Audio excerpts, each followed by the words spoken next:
What's going on, guys? It's Ben with liftedimports.com. Today we're going to talk about some Subaru stuff, and we're going to just kind of talk about how much it costs realistically to lift your Subaru, take it off-road, and outfit it for, outdoor activities. So let's just go ahead and jump into it. Before we do, I saw somebody making fun of me in a previous video, like, oh, why do you wear sunglasses indoors? Dude, have you seen my face? I'm like, that's why I wear sunglasses. I'm ugly. So I think a lot of people, it's easy to think of all these mods that you want to do and to just have this like real, basic understanding of like, oh, this is just going to be easy. I'll just pay for a lift kit. I'll maybe put some aggressive tires and then I'll be good. But when you really start to create a list with all the prices and the realistic expenses, this stuff actually adds up. So I'm going to kind of lay out some things for you that will give you an idea. Now, you can always go overboard, you can always try to save money, but I'm going to give you an idea of what it costs based on kind of what I've done with my vehicles. So the first and foremost, is going to be a lift kit. Now, if you purchase a real cheap lift kit, that's on you. That's not what I do. But a lift kit for, let's just say, a current model Crosstrek or any Subaru with the multi-link suspension, which if you're watching this video and you're new to Subarus, you probably have something with the multi-link suspension. Those involve a little bit more pieces in order to do the lift correctly, in order to bring the rear geometry of the suspension back within spec. And so there's a lot more labor and parts that have to come with those lift kits. If you own something a little bit older with the McPherson style strut set up in the rear, it's a little bit less expensive, anywhere between $600 and $650 for a proper Subaru lift kit. Then you got to think, when you're installing a lift kit, what other maintenance items might need to be addressed? You might get in there and realize like, okay, my CV axle boots are all blown out, or they've got some rips in them, or I've got a bunch of like suspension bushings that are completely worn out. You might want to allocate, I would say, $500. Just budget for $500. Hopefully you don't have to spend it, but I would just budget for about $500 to make sure that when you install the lift kit, you can knock those other things out that either you notice or that the shop that you're having do the work notices. Now, I'm not even going to factor in what it costs to have a shop do your lift kit, because that's going to vary so widely. I would say it could go anywhere from $500 all the way up to, $1,000 maybe, depending on how involved the lift kit is, depending on if you're one of those people that's just dead set on doing a suspension lift, if they got to dial in your coilover system and all that, that's going to cost a little bit extra money. So that's kind of what you're looking at for the lift kit, anywhere from $500 up past $1,000 if there's other maintenance that needs to be done and if you pay somebody else to do it.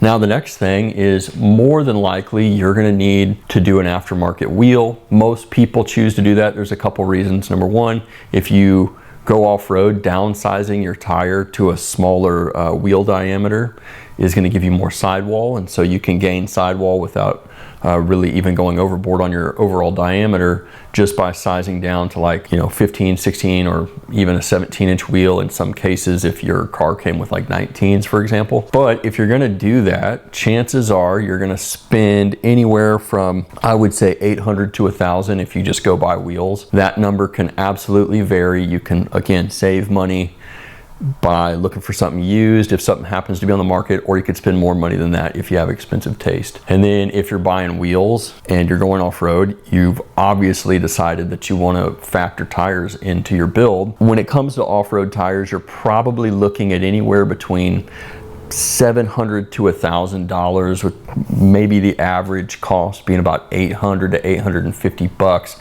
just for your tires. And then you also need to think, well, am I going to do a fifth full-size spare, or am I just going to risk it for the biscuit? If you're going to do an extra full-size spare, you can expect to spend probably $400 on a wheel and tire combo. Now, when you get your wheels and tires, unless the place that you purchase them from specifically offers free mount and balance, you can expect to pay anywhere from probably $100 to $200 currently for mount and balance, old tire disposal, and then Where I live, they do these like goofy little environmental impact fees anytime that you have them work on your tires, which is super irritating, but it is what it is. So just in wheels and tires, you could be looking at spending well over $2,000 if you just buy everything new, which in my opinion, that can be the best way unless you find a really good deal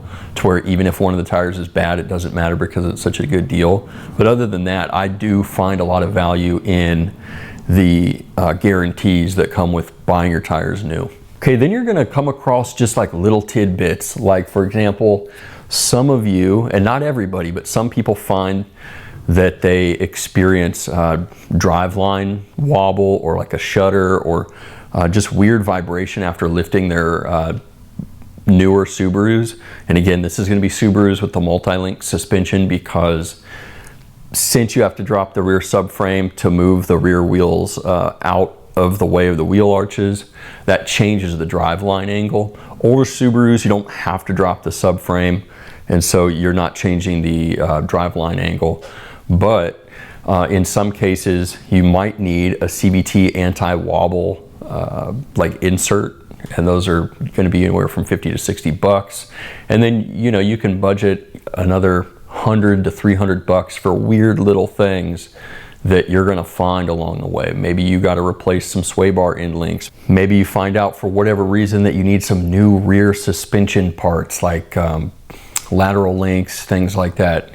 I have no idea what you're going to run into. A lot of times you can kind of plan for most of this, but there's some situations where stuff just happens and there's really no way around it. Now, the other things, you're going to need to have some way of protecting your underbody. So you're going to be needing some skid plates, and skid plate prices are going to vary pretty widely, but you could spend as little as maybe 350 bucks for just a front skid plate.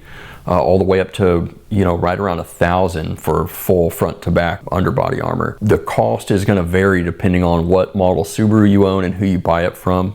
Some of the Subaru models, they require a lot more bends in the skid plates, and they just require more design and production time. So the prices there can vary, but that's kind of what you could be looking at, anywhere from 350 up to $1,000, you know, somewhere around there. And then after you've got your skid plates, then you're looking at things like, well, you need recovery gear when you're off-road. You're going to need some recovery rope. You're going to need some soft shackles. You're going to need a place to recover from. So you're going to need like a trailer hitch with a shackle receiver. You can pull on some of the tie down points that are underneath the car. No, not the ones behind the bumper. Don't pull from those parts. You're pissing me off with that. Don't pull from those little tow hook eyelets. Don't do it. Making me angry when I see you guys do that. You're gonna kill somebody with that. In my opinion, some of the best money you can spend is on a rear tow hitch, so that you can basically have a recovery point that's literally tied into the rear unibody frame rails. That'll give you a spot in the rear to recover, which is probably going to be good enough. But then if you start factoring in like, well, maybe you do want a front bumper so that you have rated recovery points in the front, well, then you're going to have to either pay somebody to custom build you one, which is not going to be cheap, or if you have options available to you. I know like 2nd gen Cross Treks, I think it's, what is it, 5th gen Outbacks. Warn made some bumper, like off-road bumper winch mounts for those that have recovery points. Those are not going to be cheap though. I mean, you're looking at anywhere from, you know, 800 to 1,500 bucks for a front bumper for your car. So I mean, this stuff adds up. You know, again, this is very broad view. This is just things that I have spent money on that I've found to be helpful, and things that the average person is going to spend money on. You may want to do rooftop tents. You may want to do rear tire carriers. You may want to just go all the way and buy anything and everything that you possibly can. But for some of the essentials and main necessities, that's kind of what I'm talking about here today. So let's get some totals here. So you could be looking at on average, because I put all these numbers down and then I just pulled the averages for each one. So for your lift kit with no professional install, assuming you do it yourself, You could be looking at an average cost.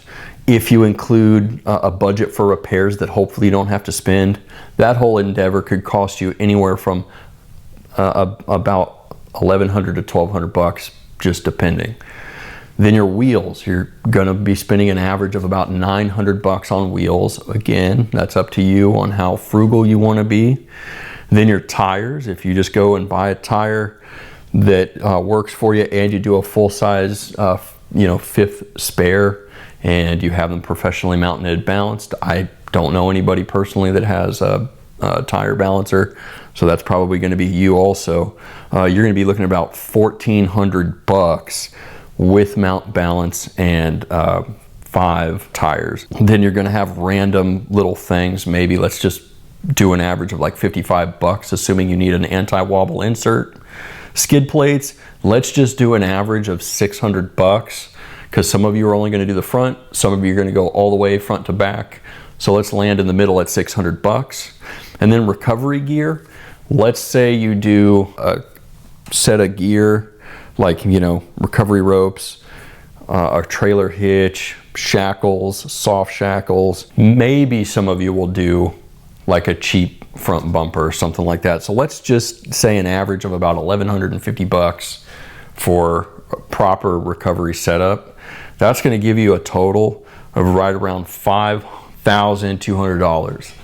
So anywhere from $5,100 to $5,500 if you start to add these mods and you really add them up and you take into account all the little details, you really can pretty quickly jump past the $5,000 mark. The good news is some of these things you only have to buy them once. They're not recurring expenses or parts that are going to really wear out on you. You will have to obviously replace your tires as time moves along, but your lift kit's going to be good to go.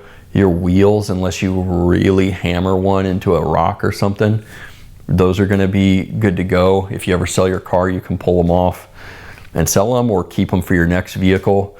Same with if you decide to do a custom bumper or rear trailer hitches, that's all just going to be a one-time expense. The rest of it is all just from there on out, it's all gravy. So that's kind of a realistic expectation of what this stuff's actually going to cost you. Again, you guys can go overboard if you want. My opinion is to go somewhere in the middle.